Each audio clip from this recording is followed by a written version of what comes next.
Hello বন্ধুরা, আমি Sudip and welcome to Filmi tech. এখন আমরা কথা বলবো হইচইয়ের নতুন ওয়েব সিরিজ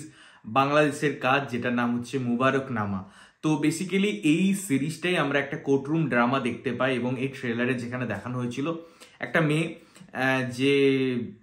একটা সম্বন্ধে জড়ায় একটা ছেলের সাথে এবং তারপরে ওই ছেলেটার সাথে তার বোনের বিয়ে হয় এবং পরে একটা রেপ হয়। তার যে সো কল্ড জিজু বা জিজাজি যাই বলা হোক না কেন সে করে এবং তার পরিপ্রেক্ষিতে একটা কোর্টে মামলা করা হয় বা একটা কমপ্লেন হয় এবং সেটা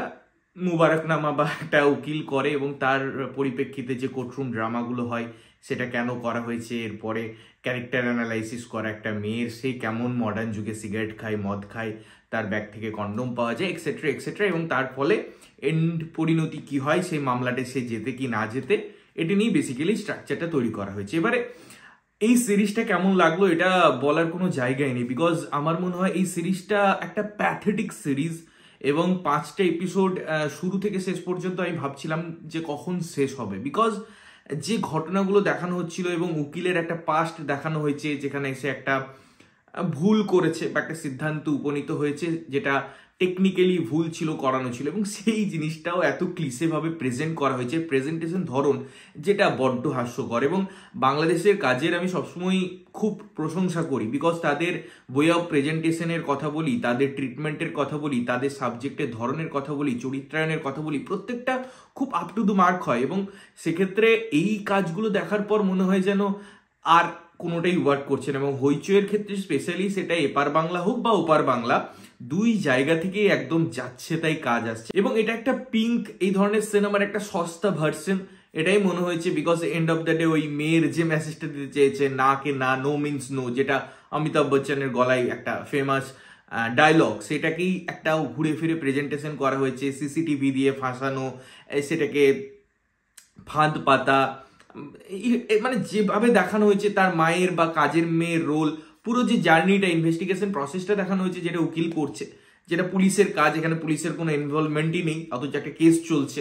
মানে যা খুশি তাই। এবং যে কোর্টরুম ড্রামাটা ইটসেলফ ডিজাইন করা হয়েছে, সেখানে একের পর এক সাক্ষী চলে আসছে যেগুলোর সাথে কোনো রিলেভেন্ট কথাবার্তা নেই, কোনো জাস্টিফিকেশন নেই, মজা হচ্ছে মনে হচ্ছে ওই পুরো কোর্টরুমটা জুড়ে। এবং যতটা সময় আমি ইনভেস্ট করেছি এই সিরিজটাই, দিস ইজ আমি মনে করি যে মানে প্যাথেটিক, আমার জন্য যন্ত্রণাদায়ক ছিল এবং আমি মেনে নিতে পারছিলাম না। এবং আলটিমেটলি যে সাবজেক্টগুলো মানে ডেলিভারি করার চেষ্টা করা হয়েছে, যে মেসেজগুলো দেওয়ার চেষ্টা করা হয়েছে, সেই মেসেজগুলো আর 2023 বা 2024-এর একদম প্রেক্ষাপটে দাঁড়িয়ে বা প্রাককালে দাঁড়িয়ে আমার মনে হয় একদম ক্লিশে। একটা মেয়ে জিন্স পরে বলে তার যে ক্যারেক্টার নিয়ে আমরা কথা বলি, সে সিগারেট খায় বলে যে কথাগুলো বলি,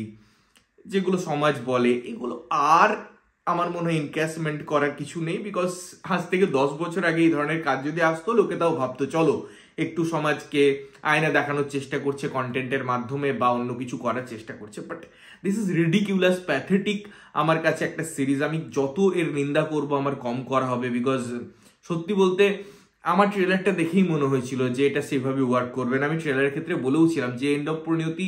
এটাই হতে চলেছে, যেমনটা আমি প্রেডিক্ট করেছিলাম, যেমনটা আমার মনে হয়েছিল, তার এদিক ওদিক কিছুই হয়নি। পুরোটাই একটা ধাঁচে বাঁধা গল্প 5টা এপিসোডে শেষ করা হয়েছে এবং লাস্টে খুব ইন্টেলিজেন্ট ওয়েতে একটা ক্লিপ হ্যাঙ্গার ছাড়া হয়েছে পুরনো দুশ্মনের জায়গা ক্রিয়েট করে। যাই হোক, আমি রাত্রেবেলায় সিরিজটা দেখে সত্যি বলতে টাইম নষ্ট করেছি আমার, এবং আপনারাও যদি করতে চান বা নাও করতে চান, আপনাদের হয়তো ভালো লাগতেও পারে, এটা কমপ্লিটলি আমার পার্সপেক্টিভ। অবশ্যই গিয়ে দেখুন, দেখে এসে জানান যে আপনার সময় নষ্ট হলো কি হলো না, বা আপনার সিরিজটা ভালো লাগলো কি লাগলো না। ততক্ষণের জন্য ভালো থাকবেন, সুস্থ থাকবেন এবং সবসময় ভালো জিনিস দেখবেন। চ্যানেল যদি প্রথমবার দেখছেন, লাইক কমেন্ট শেয়ার করতে হবে, সাবস্ক্রাইব করতে হবে যাতে প্রত্যেকটা নোটিফিকেশন আপনাদের কাছে পৌঁছে। ততক্ষণের জন্য টাটা।